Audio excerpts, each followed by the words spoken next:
안녕하세요. 콩나물쌤입니다. 이번 영상에서는요, 초등 학업 격차를 만드는 근본 원인은 바로 이것입니다 라는 주제로 말씀 나눠드리도록 하겠습니다. 학업 격차에 관한 영상들 계속 만들어 드리고 있습니다. 그리고 바로 직전에는요, 초등 학업 격차 제대로 조치하지 않으면 점점 벌어질 뿐입니다 라는 주제 말씀드렸죠. 그래서 초등 저학년 시기 학업 격차는 생월에 의한 차이가 아니라 근본적인 다른 원인에 의한 차이이고, 이 차이는 학년이 올라가면서 자연스럽게 줄어들기는커녕 오히려 그것이 원인이 되어서 계속해서 더 큰 차이를 만들어낼 뿐이라는 사실 말씀드렸죠. 그리고 그 근거로 어휘를 기반으로 한 연구들 두 가지 말씀드렸습니다. 혹시 이 영상 못 보신 분들은요, 이번 영상 다 보시고 보셔도 좋겠고요. 그런데 문제는 어휘가 근본 원인이 아니라는 거죠. 어휘가 근본 원인이었다면 어휘 교육만 하면 모든 게 해결이 될 텐데, 어휘는 근본 원인에 의해서 나타나는 하나의 차이, 현상에 불과하다고 말씀드렸습니다.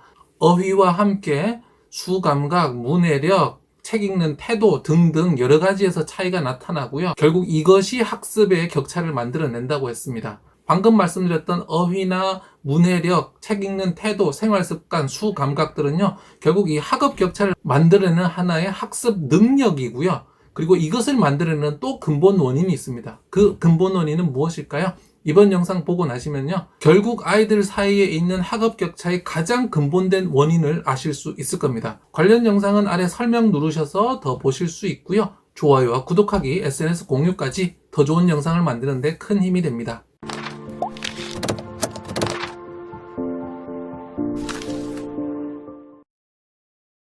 초등 학업 격차를 만드는 근본 원인은 바로 이것입니다. 첫 번째는요, 초등 학업 격차 바로 가정 내 문화로 인해 만들어집니다 라는 내용 말씀드리겠습니다. 제가 예전에 경제적 격차를 넘어서는 부모의 핵심 태도라는 영상 올려드린 적이 있죠. 사실 그 영상에 이미 답이 다 있습니다. 학업 격차는 세계적으로 어느 나라에서나 큰 문제이기 때문에 굉장히 많이 연구된 분야인데요. 교육학자들은 문화인류학 방식으로 학업에 앞선 가정과 학업에서 뒤처진 가정을 방문했습니다.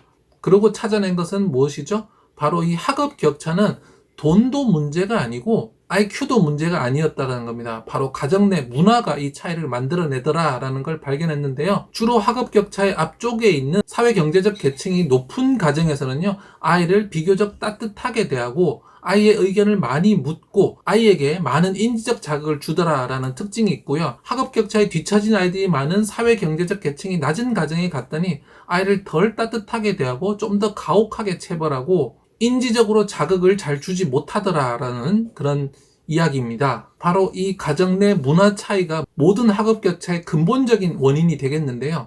문제는 특히 두 번째 인지적 차이에 있습니다. 첫 번째 차이였던 따뜻하게 대하느냐 안 대하느냐는요, 아이를 따뜻하게 대하는 가정은 많죠. 요즘에 부모님들 아이에게 학대를 하거나 아이를 많이 체벌하거나 아이를 못살게 구시는 분들 예전에 비해서 많이 줄어들었습니다. 아동 인권에 대한 생각들도 있고요. 요즘에 여러 가지 아동 학대 사건들이 뉴스를 타면서 사회적 인식이 높아져서 훨씬 예전보다 낫다고 하겠습니다. 그러면 학업 격차는 줄어들 것인가? 예전보다 낮기는 하겠지만 그렇게 유의미하게 크게 줄어들 것으로 보이지는 않습니다. 왜냐하면 여전히 인지문화의 차이라는 것이 크기 때문입니다. 그렇다면 인지문화라는 것은 무엇일까요? 가정 내 인지문화란 부모가 아이에게 얼마나 인지적으로, 그러니까 지능에 영향을 미치는 방식으로 사고와 관련해서 얼마나 자극을 줄 수 있느냐, 그 이야기입니다.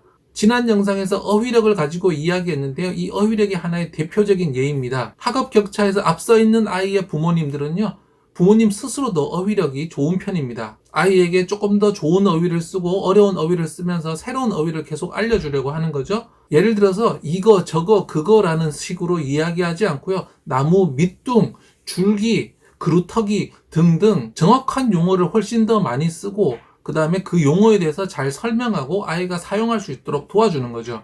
어휘뿐 아니라 표현 방식에서 차이도 분명히 있습니다. 예를 들어서 야구 배트를 잡는다고 하면 학업 격차 앞쪽에 있는 아이들의 부모님께서는요, 배트의 목 부분을 잡아 두 손을 딱 붙이지 말고 적당한 간격으로 뛰고 손은 계란을 쥔 듯이 부드럽게 잡아야 돼. 그리고 온몸을 순간적으로 부드럽지만 파워풀하게 스윙해야 돼 라고 자세하게 설명한다면요, 반면에 학업 격차의 뒤쪽에 있는 아이들의 부모님께서는 그거 잡어, 그거 정확하게 잡어, 아니 그렇게 말고 이렇게 잡어, 저렇게 잡어, 더 잡아, 꽉 잡아 이런 식으로 굉장히 심플하고 단순하게 이야기를 한다는 거죠. 부모 자신이 고급 어휘와 구체적이고 세부적인 표현을 할 수 없기 때문에 아이에게 자신의 수준에서 표현을 하게 되고, 그러면 아이가 받아들이는 인지적 자극이란 바로 부모가 주는 자극만큼만 받아들이게 되는 겁니다. 그렇다면 부모가 인지적으로 자극을 크게 못 준다면 모든 게임은 끝난 걸까요? 아닙니다. 바로 대안이 있습니다. 바로 독서죠. 초등학교도 못 나온 홀어머니 밑에서 부모님에게 아무런 인지적 자극을 못 받았지만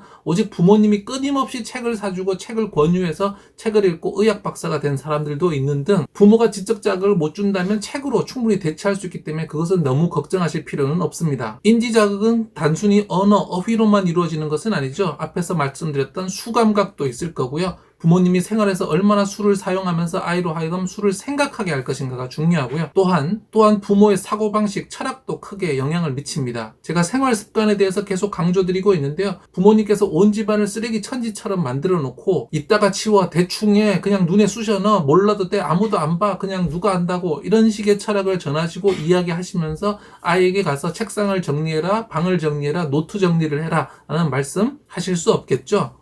부모님께서 부모님 스스로의 인생을 컨트롤하면서 올바른 방향으로 나아가는 모습들, 발전하는 모습들을 보여줄 때 아이가 그런 모습을 보면서 감화받아서 같은 방향으로 나아가는 거지, 우리 부모님 자신은 그냥 편한 대로 되는 대로 하면서 너는 열심히 살아라, 나처럼 되지 말아라 라는 이야기는 절대로 통하지 않습니다.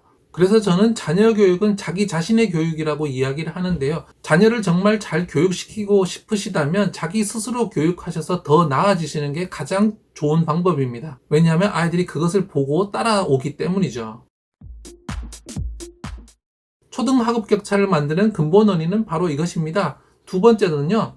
인지 문화는 모두 대화를 통해서 전달됩니다 라는 주제로 말씀드리도록 하겠습니다. 부모의 어휘, 부모의 수감각, 부모의 사고방식, 부모의 철학, 이 모든 것들이 인지 문화고 부모로부터 아이로 전달되는데요. 그럼 이것은 바로 무엇으로 전달되는 거죠? 인간은 텔레파시를 쓰는 외계인이 아닙니다. 인간이 할 수 있는 것은 오직 대화밖에 없습니다. 아이에게 뭔가를 보여주기 위해서는요, 행동과 함께 대화로 들어가야 되는 거죠. 행동은 모범을 보이면서 대화를 통해서 정확하게 무엇을 어떻게 하고 있으며 너 역시 무엇을 어떻게 하면 더 나아질 수 있는지 대화를 통해서 알려주셔야 합니다.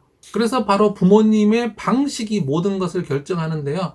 초점을 어디에 맞추느냐, 부모님이 정답에 맞추느냐, 사고에 맞추느냐, 이거 외워라 라고 하는지, 이것에 대해서 생각해 보라고 하는지, 또 어떤 방식으로 하는지도 중요합니다. 일방적 지시를 하고 훈계를 하고 말을 안 들으면 일단 고함부터 지르고 매를 드는 방식으로 교육을 하고 계신지, 아니면 아이를 중요한 가족의 구성원으로 여겨서 사회 경제적 계층이 높은 가정에서 주로 하듯이 따뜻하게 대하시면서 아이와 협력적 관계를 맺고 아이가 잘할 수 있도록 계속 서포트를 해주면서 아이가 실패했을 때도 두려워하지 않고 부모님이 있으니까 나는 든든해, 또 도전할 거야 라고 하게 만드는지가 그 차이입니다. 저는 하브루타에 대한 책을 이렇게 2권 썼는데요. 하브루타를 들어보신 분들이 많으신지 좀 못 들어보신 분도 많으신지 잘 모르겠습니다. 하브루타는 유대인들의 교육 방법인데요. 세계적인 천재, 세계적인 기업들, 유대인들이 너무나 많습니다. 세계적인 천재들 웬만한 사람 이름 되면 거의 다 유대인이고요. 세계의 부를 완전히 점령하고 있는 기업들의 CEO들, 우리가 알만한 CEO들 다 유대인입니다. 유대인은 지능이 크게 뛰어나지 않거든요. 그들이 가진 건 오직 이 하브루타 하나였습니다. 그들은 이 하브루타를 통해서 지능을 깨웠는데요. 이 하브루타가 무엇이냐?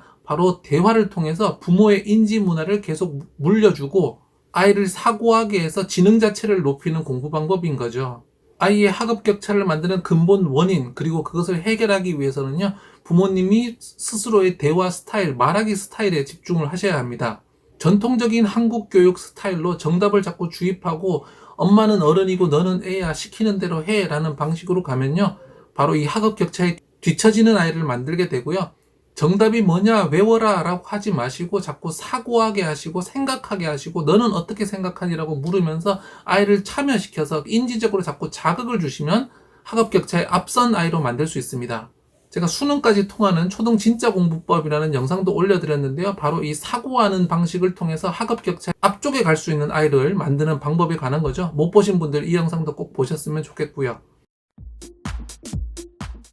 초등학업 격차를 만드는 근본 원인은 바로 이것입니다. 오늘 2가지 말씀드렸습니다. 먼저 제일 중요한 것은 인지 문화다. 가정 내 문화가 중요한데 따뜻하게 대하고 인지적 자극을 줘야 한다. 근데 최근에는 그렇게 가혹하게 처벌하고 학대를 하는 가정은 없기 때문에 특히 인지적인 측면에 우리가 접근을 해보자면 부모가 어떤 어휘를 쓰고 어떻게 수감각을 자꾸 다루도록 생활 속에서 수를 사용을 하는지, 그리고 부모의 사고방식과 철학, 그런 것들이 영향을 미친다는 말씀입니다.